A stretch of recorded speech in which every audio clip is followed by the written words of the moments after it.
Hello. It's another episode.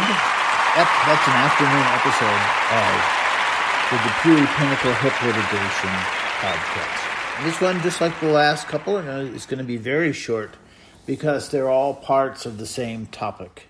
And you'll be very glad to know that I've just got a whole shipload of new audio equipment in, so the sound quality of all the future episodes will be vastly improved from, an expensive high-quality microphone with a windscreen that I've already ripped, amazing as that might seem, to that arm that you see in front of everybody when they do a live podcast that moves the microphone, and another windscreen that goes in front of that arm, and just a whole new mixing board that'll allow me to mix in different tracks of whatever. But hey, here we're going to get back to the topic. I'm Glenn, I'm your host. Now, please subscribe, as everyone always says on their web channel, on their podcast. Please subscribe. Please give me a thumbs up. That does help it, so that all the people that look for Pinnacle Hip Litigation and might have something that could help our community to go forward can find us.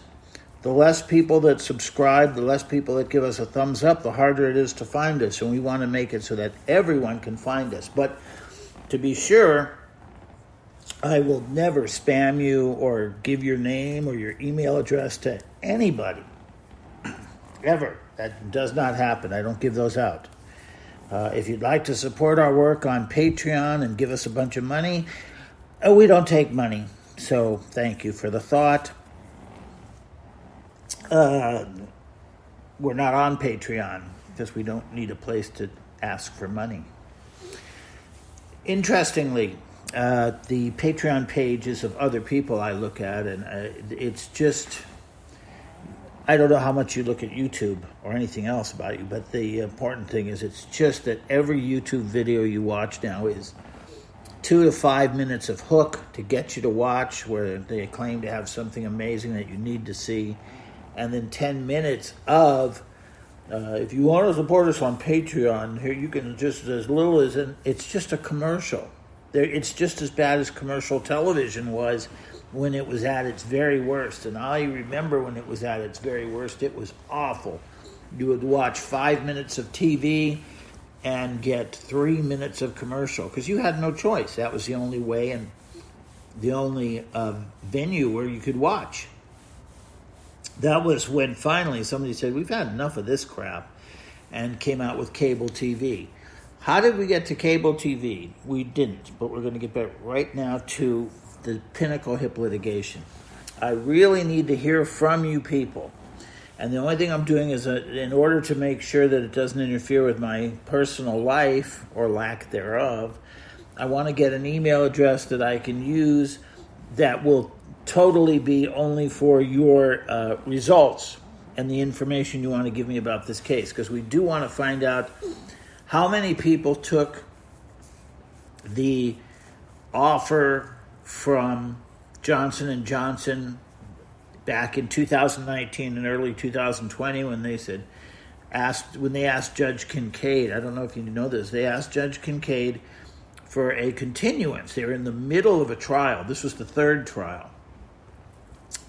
And they realized that they were going to be hit again for hundreds of millions of dollars in verdict, and they just said, Judge, let's not waste everybody's time. Just give us a continuance and we'll settle it.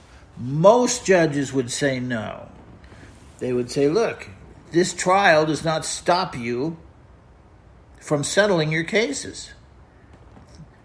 If the attorney is not here, leave a message with his secretary, and he'll call you Monday morning before court starts. And you can tell him or her, the attorney, what it is that you're offering. That did not happened in this case, and they have a very good counter argument that says, no, the settlements happen when both sides can talk, not when they relay offers. Those never settle. That's true.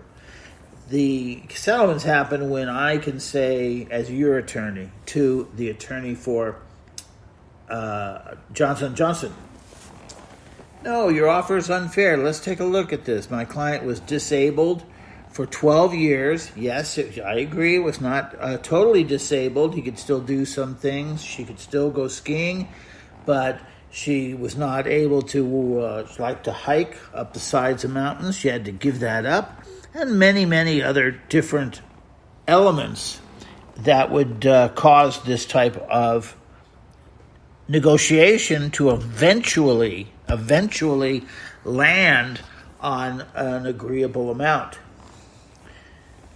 I had read an article once when I was doing this. It said the easiest and surest way to get a settlement between two lawyers who are just can't quite sign the deal, can't quite nip the hook, is just say, look, let's go out to lunch. We'll sit, we'll eat lunch, we'll talk about this. You'll give me your side, I'll give you my side. And when we're sitting there as two adults negotiating, breaking bread, the case will settle.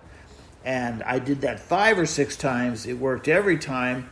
But then I quit because on the last one, the guy who I went out with thought it was a date. Oh, that was embarrassing. That's still embarrassing. So that was 25 years ago, and I haven't done it since that time. It's too embarrassing. So, hey, we're back here. That's one way that you can settle the cases. And, of course, Johnson & Johnson could not do that during the time that they were in front of Judge Kincaid. So he trusted them, and that's a big trust to do. He said, all right, I'm going to give you, or even though we're mid-trial, which never happens, I will give you a short period, 6 months, and they said, we'll settle every one of these cases, Judge. We promise. Really? Oh, yeah, Judge, we're going to it'll all be over. Okay, said Judge Kincaid, I'll take your word on it. And, of course, that never happened because as soon as their statements got to the plaintiffs, that's us, we're the injured parties. As soon as those statements got to us, we said, really? They're going to pay us whatever we think is fair? Well, I think what's fair is $2 million. So the demands, that's called the demand. The demand went up. And it turns out that Johnson & Johnson had no intention ever of really settling the cases. They were just going to use those ridiculous arbitration awards as evidence that their flimsy, crummy offer that they would make, which would just mirror the arbitration award, was legitimate. So they made those offers. And I'm still trying to find out what percentage of people took the offer. Oh, my God, don't do that. And what percentage of the people said, you know what? These terrible offers do not in any way remedy my injuries. Now, let's talk about what we've already talked about to death, but I need to talk about it because it comes back in here. And I have to remind you of it as an element of what we're discussing. And that is those awards from the court-ordered arbitrator. I don't know about your award. I know that I read many people complaining about the size of their award. I cannot tell you what caused that arbitrator to give you what you say is a vastly insufficient award, and I'd probably agree if I saw it, but I haven't seen it. But I do know that in my case, my lawyer pulled a trick. He's dead now, so I can say anything about him I want pretty much. But my lawyer, I believe, intentionally omitted to send to the arbitrator all the evidence that there is in my case that turns it from just a little fender bender, let's say, I know there's no cards involved in this, that turned it from just a minor case and one that basically was really in their favor to one that is worth millions of dollars. He did not send any of that to them, I believe. I don't have proof because they sent me a package of documents, but they don't identify these are all of the documents, which is what crooks do. Crooks do it that way. That way they can leave an opening and say, well, we sent him copies of these documents, but we never said there wasn't more, and things like that. So it leaves them room to be crooks. Honest people sometimes even send a declaration. Can you believe that? From a employee at the law firm that you're dealing with that says, I'm Jennifer Burgos, and I've gone through all of the file in your case and any related case, and I swear under penalty of perjury, these are all of the documents that we have, whether it be in paper or electronic form. These are true and correct copies thereof. And so you get that, and that way you know if it's not in there, your guy messed up and didn't send it. Well, mine's a joke. Mine looks like what I would have had in my old law office if I'd had this case a year. Start to get it going. There's a lawsuit filed. There's a maybe some back and forth to the client, which I don't see in mine. I'm going to have to look again to where's the correspondence file. That's crucial. What I don't see in mine, where's the letter from my attorney, and we've talked about this before, the specials package, the letter that says, Glenn, or in your case, your name there, deserves a meaningful and significant offer of compensation because of the following facts. 1, in my case, when I was out of the surgery, we discovered that one leg was longer than another. So since the date of my surgery, October, no. Okay. 2, since he's been out of surgery, the fact that the one leg is way longer than the other leg has caused the other leg to become painful and immediately caused it to wear out. So that my right leg, which is not the one that was operated on under either operation, my right leg is now worn out. 3, there's no mention that I was in pain for 12 years. Instead, my now departed lawyer left it apparently unspoken that it wasn't that I just had a Johnson & Johnson pinnacle in my leg for 12 years. It caused me to hobble, to scream in pain sometimes when I stood up, many times actually, to not be able to walk from the car to the store on some days if it was too far a walk or if I was just having too bad of a day.